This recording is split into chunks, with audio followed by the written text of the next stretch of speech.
Welcome back to another episode of Rock Boys Football for the Arkansas fans that have been rocking with the boys the last couple of months, going back to the offseason in terms of how we talked about this team.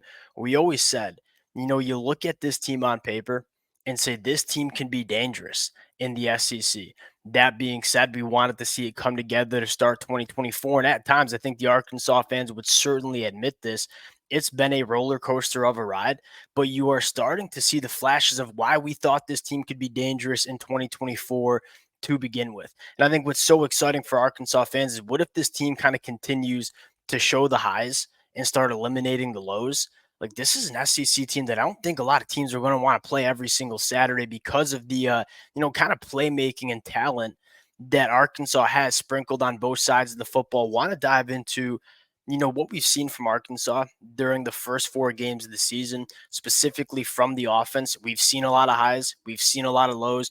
Talk about what we've seen, fired up to get into it. Now, before we do, and as always, many of the Arkansas fans know this is, at least in my mind, must watch television. I mean, when you watch Arkansas play, you know it's not going to be a boring game. I've had a blast talking about this team, the amount of support y'all continue to show to the fellas. It's been amazing. If you guys do enjoy the content, consider subscribing to the channel. Much more importantly, would love to hear some of your takeaways from this Arkansas team during the first 4 weeks in the comments section. I always learn a ton from you guys. Appreciate y'all rocking with it.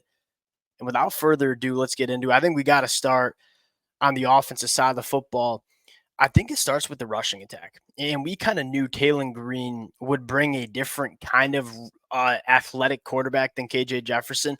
But I think most excitingly, a little bit more of an explosive element in terms of what this Arkansas team can do on the ground. You look at Arkansas running the football, I think it starts with Jaquin Jackson, who's been, at least in my opinion, phenomenal the first 4 games. 472 yards on the ground, 6.8 yards per carry. But then you start looking at some of the deeper numbers and say 27 missed tackles forced, an exceptional number, 18 carries of 10 plus yards, 4.3 yards after contact. I think Jaquin Jackson is balancing being a really brutal runner, that downhill kind of battering ram running back that we all knew he was at Utah, but also adding a little bit more of explosiveness to this Arkansas rushing attack. Again, 18 carries of 10 plus yards is an exceptional number for Jaquin Jackson, who kind of had that, I wouldn't say a stigma, but kind of had that label of more of a short yardage physical running back. He's been an all-purpose running back that's been explosive for Arkansas as well. And then you add the idea that Taylon Green's a different kind of running quarterback than KJ Jefferson. You start looking at Taylon Green's numbers, 23 missed tackles forced through 4 games. I think Bobby Petrino is probably the biggest storyline for this Arkansas team. I think he's completely revolutionized what this Arkansas offense can look like, but most importantly, kind of leaning into what Taylon Green does well and kind of keeping away from some of the things that he doesn't do too well. I mean, there's a lot of times Taylon Green's getting outside the pocket, using his athleticism. We all know, going back to the Boise State film, Taylon Green's a quarterback that doesn't want to be a pocket quarterback where he's processing from the pocket. He wants to get outside the pocket, use his athleticism, obviously carry the football as well.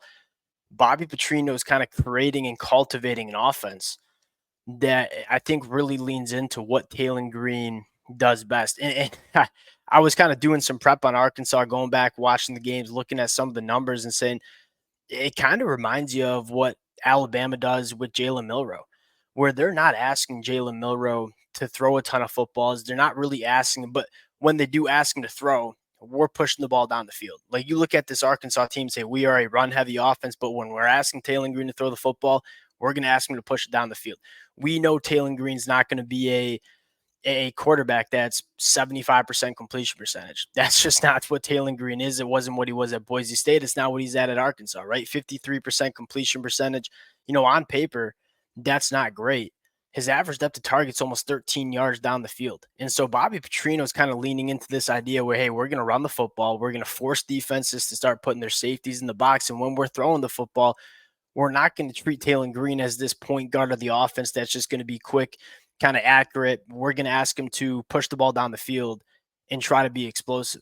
And I also think that leans into what your pass catchers do best as well. You look at Andrew Armstrong, you look at Isaiah Satanga, both guys that want to work vertically down the field and kind of attack the deeper third. I look at this Arkansas offense and say, I think Bobby Petrino is creating an offense that really leans into the strengths in terms of what Arkansas has on the offensive side of the football. And I think, lastly, this offensive line is significantly better than what it was last year. Now, I think they're a much better run blocking unit than they are in pass protection. That being said, Bobby Petrino is not asking them to do a ton of pass protection. A lot of the dropbacks are coming off play action. They're helping their offensive line in terms of what they're asked to do in pass protection. This is what happens when you make the right hire at offensive coordinator. You go back to last year, and Dan Enos comes in, takes over this Arkansas offense, and kind of tries to ask these players to do stuff that's not who they were. Trying to make KJ Jefferson a pocket passer. We knew KJ Jefferson wasn't that. Offensive line obviously just was banged up and wasn't good last year. Bobby Petrino's come and taken over and just leaned into the strengths of what Arkansas has on the offensive side of the football. And quite frankly, I think it's worked out really well.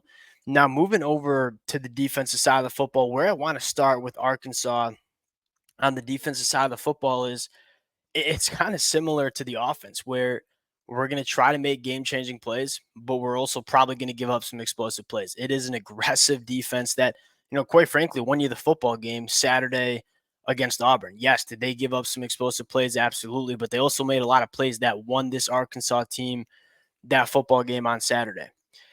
I think the biggest change that we've seen with Arkansas is how good they are against the run, particularly with their off ball linebackers. On paper, and we kind of talked about this in the offseason, on paper, Arkansas loses their two leading tacklers, their two starters at the linebacker position. And I think a lot of people assume, oh, well, we got some massive question marks about the linebacker spot for Arkansas. What we kind of said was, all right, you're losing two solid linebackers, but they weren't really difference makers for Arkansas. You look at guys like Xavier Sori, you look at a guy like Brad Spence and say, these guys could be difference makers for Arkansas. And Xavier Sori Jr. has been just that. He leads the team in 10 with 10 run stops. But I think more importantly, his average depth of tackle is 0.6 yards down the field in the run game. You go back to Arkansas last year, guys like Jaheim Thomas, they were making a lot of tackles, but they weren't really making their tackles at the line of scrimmage. They weren't really firing downhill, being difference makers in the run game.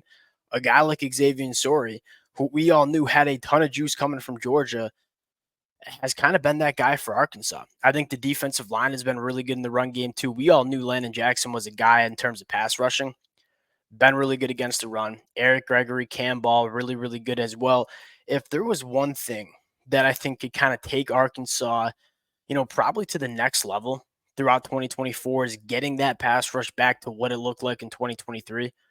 We all thought this unit was going to be really good. I think it's been arguably underwhelming. And I say that meaning, hey, I think this unit can get better. Like they have the guys. We talk about this all the time. There are some times we're saying, hey, like if we were talking about the Arkansas offensive line last year, we'd say, hey, the offensive line has to play better. Well, they just didn't have good players on the offensive line last year. So there wasn't really any optimism that it would get better throughout 2023. You look at the defensive line in terms of the pass rush and say you're only sacking the quarterback 2.5% of the time. That's 114th in the country. It's not a very good number, but we think it can get better. Landon Jackson is a first-round NFL draft talent. I think Eric Gregory and Cam Ball are very good on the inside. You sprinkle in a guy like Nico who has flashed at times. I think this Arkansas defensive line can be better getting after the passer. Last year, with pretty much the same unit, it was a top 10 unit in the country in terms of percentage sacks on dropbacks. Now they're 114th. Look, this Arkansas secondary is turning the football over. If you can get a little bit more of a disruptive pass rush, creating some more negative plays, at least in my opinion, that's how Arkansas might take that step on defense. And then you look at the secondary and say, very similar conversation in terms of what we just talked about with Taylor Green. Can Arkansas create those game-changing turnovers, but also not give up the explosive play? And it's kind of a fine line to kind of toe when you're trying to be aggressive, you're trying to kind of jump some routes, but also not give up the big play. If Arkansas can just be a little bit better in terms of, hey, we're creating turnovers, we're top 10 in the country in terms of 2.9 turnovers forced per game, but we're not giving up the explosive play, that makes this Arkansas defense meaningfully better. I look at this team and say, for the most part, it's coming together. I think this Arkansas team arguably could be a 4-0 program going on going playing Texas A&M. That Oklahoma State game, Arkansas should have won 9 times out of 10, probably 99 times out of 100. I think this team's dangerous. I'm not picking them to win the SEC championship, but I am picking this team to give a lot of SEC programs some problems in the 2024 season. We'll cut it there again. Appreciate you guys rocking with it. If y'all do enjoy the content, consider subscribing to the channel. Appreciate you guys, and we'll talk to y'all later. Peace.